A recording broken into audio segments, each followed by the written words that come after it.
योग्य हो ये तुमसे चिढ़ेंगे। कृष्ण को देखो, बलराम मजाक उड़ाते हैं, सगे भाई हैं। गोरे नंद जसोदा गोरी तुम कत श्याम शरीर, तुम्हारी माँ भी गोरी, तुम्हारे पापा भी गोरे, तुम काले हो, तुम इनके बेटे हो ही नहीं। अब दुनिया में दो तरह के लोग हैं, एक एरिस्टोक्रेसी और एक कॉमन पीपल। और ये दुनिया में लोग कयामत तक रहेंगे सर, कयामत तक। दुनिया में दो तरह के धर्म हैं, एक एरिस्टोक्रेसी, एक कॉमन पीपल। दुनिया में दो ही जातियां हैं, एक एरिस्टोक्रेसी, एक कॉमन पीपल। दुनिया में दो ही रेस हैं, एक एरिस्टोक्रेसी, एक कॉमन पीपल। इनका परसेंटेज कितना है सर? 2%। इनका परसेंटेज कितना है? 98%। ये एल्टो वाली गैंग है sir, Alto, WagonR. Sir WagonR हमारे पास भी है सर, मेंटेनेंस कम वाली गाड़ी है सर, तो वैगनार तो हमारे पास भी है सर, बुरा मानने की जरूरत नहीं है सर उसमें। लेकिन ये गैंग, ये लैम्बोर्गिनी वाली गैंग है, रोल्स रॉयस वाली गैंग है सर। और इन दोनों में जो सबसे बड़ा अंतर है, सबसे बड़ा, वो ये है कि ये जानते हैं कि मन का फंक्शन क्या है, मन क्या है और मन का फंक्शन क्या है। मन का फंक्शन है सोचना। अब आप इसको, ये जो गैंग है, तभी तो तुलसीदास जी ने लिखा, जाकी रही भावना जैसी, प्रभु मूरत देखी तिन तैसी। इसलिए दुनिया में ना कोई स्कूल है, ना कोई कॉलेज है, ना कोई यूनिवर्सिटी है जहां पर समझदारी सिखाई जाती हो, जहां पर कॉन्फिडेंस दिया जाता हो, जहां पर डेयरनेस दी जाती हो। कोई नहीं है सर। अगर ऐसा कोई स्कूल होता तो एरिस्टोक्रेसी उस पर अपनी मोनोपोली कर लेती, और फिर अंबेडकर जैसे लोग नहीं पैदा होते, फिर गांधी जैसे लोग नहीं पैदा होते, फिर लिंकन जैसे लोग नहीं पैदा होते ही नहीं सर। आज मैं शाम को क्लास ले रहा था, तो हमारे एक मित्र हैं, तो उन्होंने मुझसे कहा कि हम अपनी समझदारी का विकास कैसे करें। मैंने कहा सूखा हुआ पेड़ देखा है? बोले देखा है। मैंने कभी उस पर पानी चढ़ाते हुए किसी को देखा है? बोले नहीं। हमने कहा बस, जितनी यूटिलिटी पैदा कर लोगे दुनिया में, कुछ चीजों पे ही तुम्हें ध्यान देना है, सब पर ध्यान ही नहीं देना। तुम एक शादी में गए, तुम्हें कोई खाना नहीं पूछ रहा है, तुम्हें कोई पानी नहीं पूछ रहा है, वो दुखी होने की बात नहीं है, वो जागने की बात है कि यार मेरी उपयोगिता क्या है, क्यों पूछेंगे लोग मुझे। तुम्हारे सामने एक आईएएस ऑफिसर आया, तुम्हारा दोस्त, पूरा परिवार उसके ऊपर टूट पड़ा, ये दुखी होने की बात नहीं है, ये सोचने की बात है कि नहीं नहीं यार इसकी यूटिलिटी ज्यादा है, ये खुश हो जाए तो 100 करोड़ का टेंडर दिला दे साल भर में, बस। तो वहीं पर एक बात ये पैदा होगी कि यार मेरी यूटिलिटी नहीं है। इस पर चर्चा करूंगा, इसको मैंने एक विषय बना रखा है, इस पर चर्चा करूंगा, वो एकदम अलग चर्चा होगी। अब ये जो है, ये गुट, ये जानता है मन का काम है सोचना, ये तो जानता ही नहीं मन के बारे में, इसको तो पता ही नहीं। ये तो 24 घंटा कहता है कि कुछ बोलो मत, मेरा दिमाग खराब है।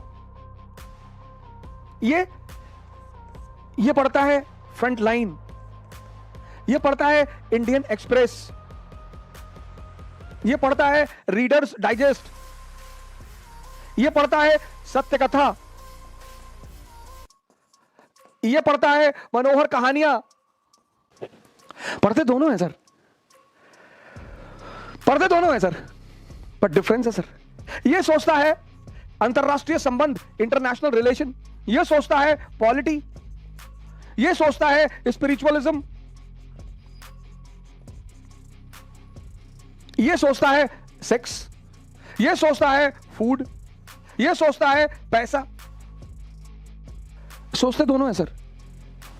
पैसा कमाने की चीज है सर, सोचने की चीज नहीं है। जिसने भी इसको समझ लिया, मन, मेरे बड़े सारे मित्र मुझे मैसेज करते हैं, कॉल करते हैं, पढ़ाई नहीं हो रही, ये नहीं हो रहा। तुम समझ ही नहीं पाए, तुम्हारे पास इतना बड़ा तोहफा है, हटाओ इसको दुनिया से। बुआ ये कह रही थी, मामा ये कह रहे थे, चाचा ये कह रहे थे, अब्बा ये कह रहे थे, फलाने, कहने दो।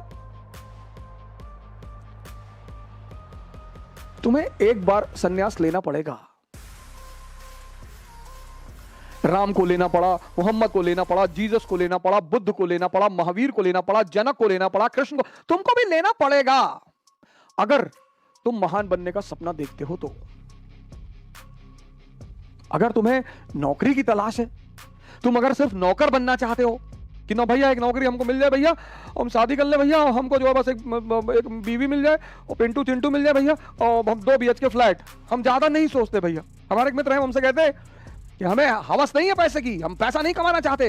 हम कहते तुम कमा भी नहीं पाओगे, दम चाहिए बाबूजी।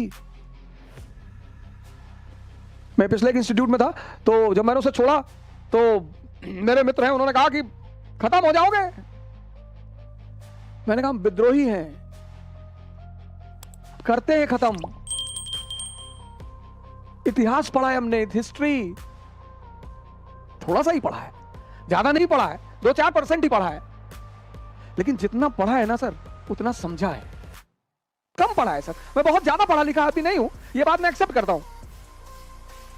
मैं ज्ञानी नहीं हूं, यह भी मैं एक्सेप्ट करता हूं कि mature people never fight on double front. समझदार जो लोग हैं, सारा राज समझदारी का है। इसीलिए तो राम जंगल जा रहे हैं, तैयारी करनी है। कुछ लोग आईएएस की, अगर आप बड़ी बड़ी तैयारियां कर रहे हैं, गौर से सुनिएगा इस बात को, अगर आप जीवन में बड़ी बड़ी तैयारियां कर रहे हैं और हर फ्रंट पे लड़ रहे हैं।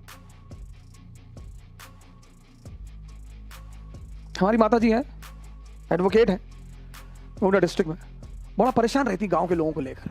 भैया वो मड़हा रख लिए खेत में, रख ले दो भैया, वो पेड़ था अपने खेत में, उसको काट लिए भैया, तो काट लेने दो, पेड़ काट लो, तो दूसरा वाला भी काट ले जाओ। किसके रिश्तेदारों ने, किसके पटीदारों ने किसको खुश रखा है? हां, जब आप ऊंचाई में पहुंच जाएंगे तब ये लोग भाग कर आएंगे। दुनिया में 3 लोगों के बिना आप नहीं रह सकते, और 3 लोगों के साथ नहीं रह सकते। कौन है वो 3? पहला है आपके दोस्त, दूसरे हैं आपके पड़ोसी, और तीसरे हैं आपके रिश्तेदार। इन तीनों के बिना भी आप नहीं रह सकते, और इन तीनों के साथ भी आप नहीं रह सकते। इन तीनों से अपने आप को बचाना ही योग्यता है। आप उठे समस्तीपुर से, बैग उठाए, किसी को बताया ही नहीं कि आप आईएएस की तैयारी करने जा रहे हैं, बताया ही नहीं आपने, चर्चा ही नहीं की। अगर किसी ने पूछा कि दिल्ली जा रहे हो, हाँ वो इन्फो जॉब लग गई है, ऐसे ही जॉब लग गई है। बेंगलोर जा रहे हो, हाँ इन्फोसिस में जॉब लग गई है।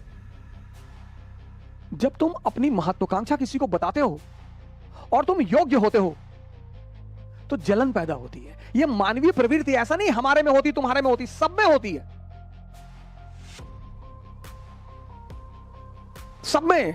अभी तुमको ऑस्ट्रेलिया में आईएएस बना दिया जाए, तुम नहीं जाना चाहोगे। कौन जानता है तुमको ऑस्ट्रेलिया में हो गए आईएएस। इसलिए जब तुम आईएएस बनते हो, मंत्री बनते हो, नेता बनते हो, अपने घर की तरफ भागते हो।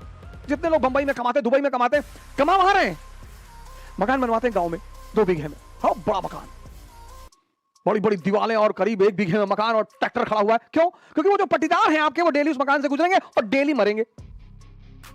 उसका मजा है सर। दूसरे को क्या दिखाना सर। अब आप गोरखपुर से गए, सेटल हो गए बंबई में, कौन जानता है आपको बंबई में। लेकिन बैजूडीहा गांव के आप रहने वाले, वही के लोगों ने आपको गाली दी है बचपन में, चुनौतियां दी हैं, आपको ताना मारा है कि कुछ नहीं कर पाओगे, तो आपने 3 बीघे में मकान बनवाया गांव में। कोई नहीं रहता, कोई रहता ही नहीं, इतना बड़ा ताला लटका है। लेकिन पूरा गांव जब उस मकान से सामने से गुजरेगा तो डेली मरेगा कि बहुत पैसा शुक्लवा कमाए, तस्करी उस्करी करता होगा। दुनिया में तुम 3 लोगों के बिना नहीं जी सकते, और तुम 3 लोगों के साथ नहीं जी सकते। इनको अपनी महत्वाकांक्षा कभी मत बताओ। अगर तुम योग्य हो, ये तुमसे चिढ़ेंगे। कृष्ण को देखो, बलराम मजाक उड़ाते हैं, सगे भाई हैं। गोरे नंद जसोदा गौरी, तुम कत श्याम शरीर, तुम्हारी मां भी गौरी, तुम्हारे पापा भी गोरे, तुम काले हो, तुम इनके बेटे हो ही नहीं। फिर बलराम एक दिन कृष्ण से कहते हैं कि ये वृंदावन के यादव लोग तुमको पीटने का प्लान बना रहे हैं। बोले क्यों? बोले तुम इनकी बीवियों के साथ नाचते हो, पीटेंगे नहीं। अरे बोले यार तुम भाई टेंशन मत लो, हम हैंडल कर लेंगे। एक दिन बारिश हो रही थी वृंदावन में, और कृष्ण ने गोवर्धन पर्वत उठा लिया उंगली पर। अब आप सोच के देखो कि कोई अपनी उंगली पर पर्वत उठा ले, डिमॉन्स्ट्रेशन ऑफ पावर, शक्ति का प्रदर्शन। तब यादवों ने कृष्ण से कहा कि देखो भैया, तुम बीवी के साथ तो नाची रहे हो, तुम साली के साथ भी नाचो, हमको कोई टेंशन नहीं है। जीवन में तुम्हारी योग्यता तुम्हारी सबसे बड़ी दुश्मन होगी। उसको छिपाना है। 98% लाना योग्यता नहीं है। वो सेल टैक्स कमिश्नर थे लखनऊ में, सुसाइड कर लिया 2-3 दिन पहले की बात है। योग्यता है इस दुनिया को हैंडल करना।